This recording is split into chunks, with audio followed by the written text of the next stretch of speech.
Hola, soy María Elena García Torres y en esta ocasión les voy a hablar de Sueños y Existencia de Fritz Perls, el autor de la Gestalt. Él decía, la angustia es la brecha entre el ahora y el después. Antecedentes y contexto.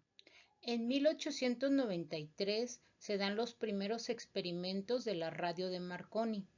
En 1894 estalla la guerra entre China y Japón. En 1895 las islas de Hawái pasan a ser protectorado norteamericano. En 1896 Henry Ford comienza a fabricar coches. Friedrich Salomon Perls nació el 8 de julio de 1893 en Berlín, Alemania. Fue doctor en medicina y psicoanalista. Comenzó su carrera en Berlín y Viena. Se relacionó con personalidades de la escuela freudiana y de la psicología Gestalt o Gestalt. En 1933, huyendo del nazismo, llegó a Sudáfrica. Él decía, sé quién eres y di lo que sientes, porque aquellos que se molestan no importan y los que importan no se molestarán. En 1942 publicó su libro Ego, Hunger y Aggression.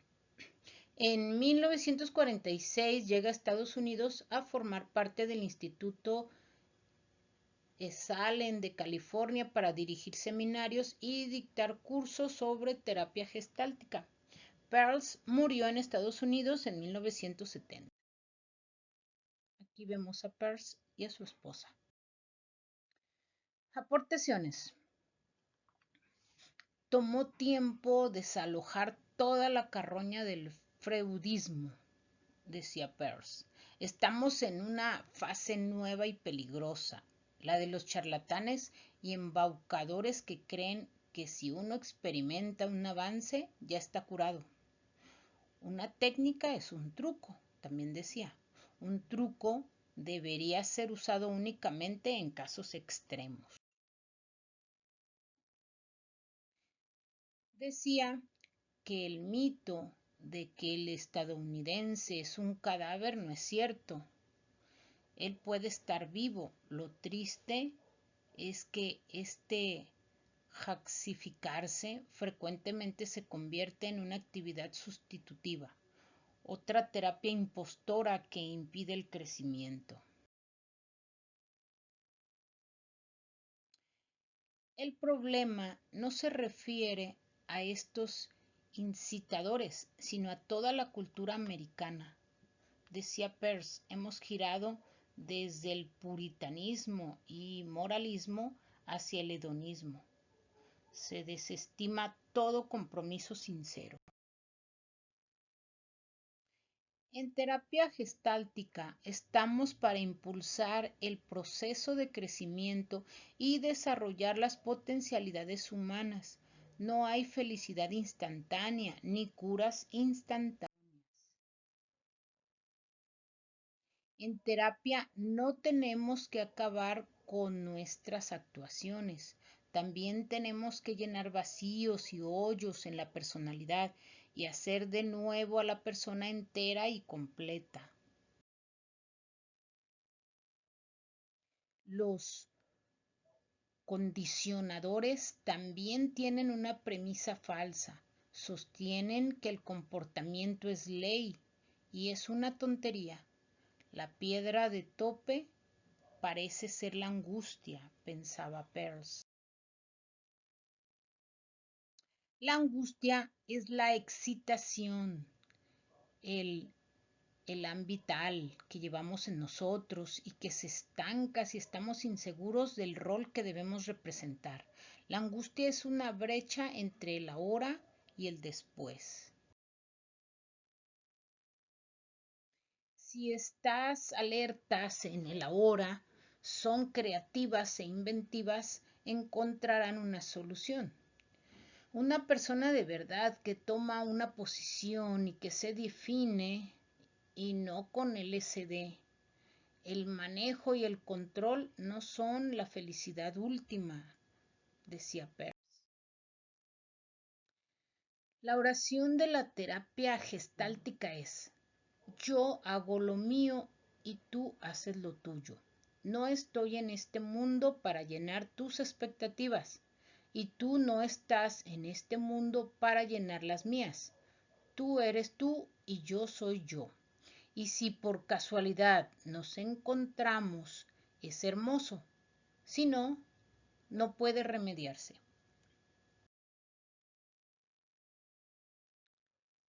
Otra de sus aportaciones es que decía que organismo es cualquier cosa viviente que tiene órganos y una organización y que además tiene mecanismos de autorregulación dentro de sí misma. No es independiente del ambiente. En nuestra sociedad, decía Peirce, exigimos a la persona el tener un carácter y especialmente buen carácter, porque así es predecible y podremos ganársela. En la relación del organismo con su ambiente introducimos la noción de los límites del ego. Un límite define a una cosa. La cosa ocupa un espacio y quiere ocupar más, está insatisfecha. Cada que usted se quiera cambiar a sí mismo o al ambiente, al fondo está la insatisfacción. Llamamos límite del ego al lugar en que se diferencian lo propio y el sí mismo self de lo otro, otherness. Los dos fenómenos de límites del ego son la identificación y la alienación. El yo parece ser más precioso que lo otro. El límite puede ser movible. Nos identificamos con el dinero, familia, amigos, etc. Dentro del límite está la seguridad, la entereza. Pero fuera está lo desconocido, el enemigo que está al otro lado del límite. Cada vez que hay un problema en la frontera hay conflicto. En el amor, si el límite del ego se convierte en un límite de nosotros, yo y tú somos algo separados frente a todo el resto del mundo y en un éxtasis de amor el mundo desaparece. Amamos cierta característica de una persona que idéntica con nuestro comportamiento o que aporta un complemento. Ahora vamos a hablar del odio. Según Peirce, el odio es función de echar a alguien a patadas de nuestro territorio, algún fin. El término que se usa en psiquiatría es alienación, desposesión. Alienamos a una persona si la existencia de ésta es un peligro para nosotros. Queremos aniquilar a esta persona, pero es definitivamente una exclusión de nuestros límites, de nosotros mismos. Si el amor y el odio vienen juntos, entonces uno se confunde. Esto tiene que ver con la ley básica que dice: la gestal está de tal modo formada que únicamente una figura, un solo objeto, puede aparecer en primer plano a la vez.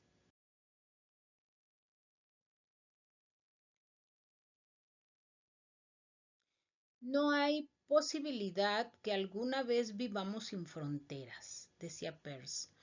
Yo estoy en el lado bueno de la frontera, tú estás en el lado malo. Rara vez miramos lo que tenemos en común. La objetividad no existe. La idea zen de darse cuenta no tiene sentido para Peirce. Un organismo vivo es un organismo que consiste de miles y miles de procesos que requieren de intercambio con otros medios fuera del límite del organismo. El territorio del ego debe ser negociado porque afuera hay algo que se necesita.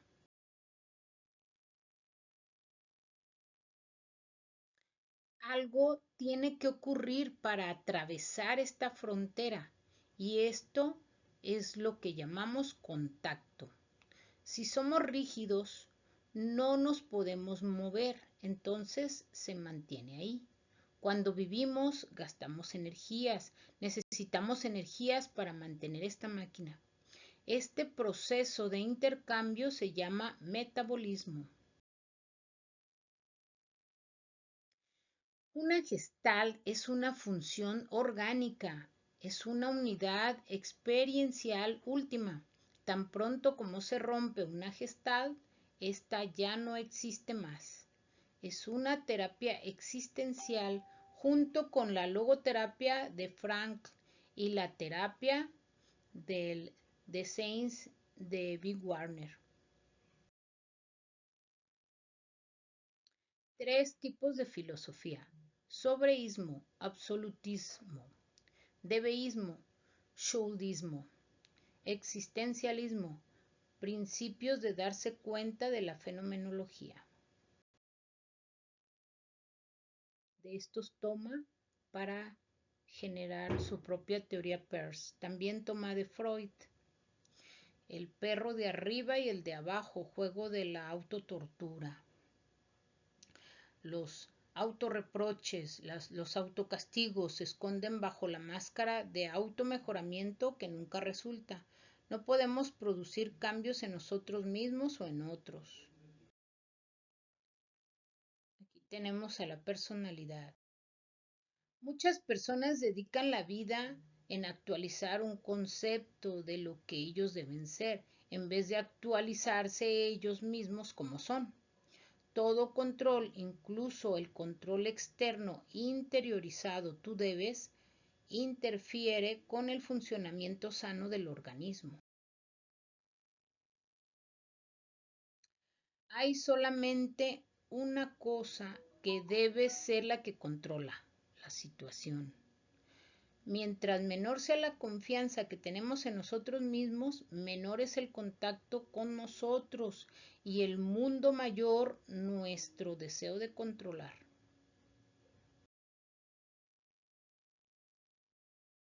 La salud es un equilibrio, o sea, una personalidad organizada, la coordinación de lo que somos. Somos un cuerpo, somos alguien. La cuestión está más en ser que en tener. Nosotros es diferente del tú y yo.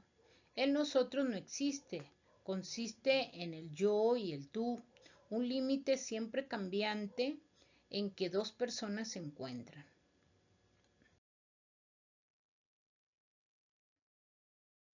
El límite del ego no es fijo. Si se hace fijo y rígido, se convierte en carácter. Un tipo de situación intensa, de compromiso intenso en términos de territorio del ego, lo hace más rígido, como en las proyecciones. Este es un caso especial de patología.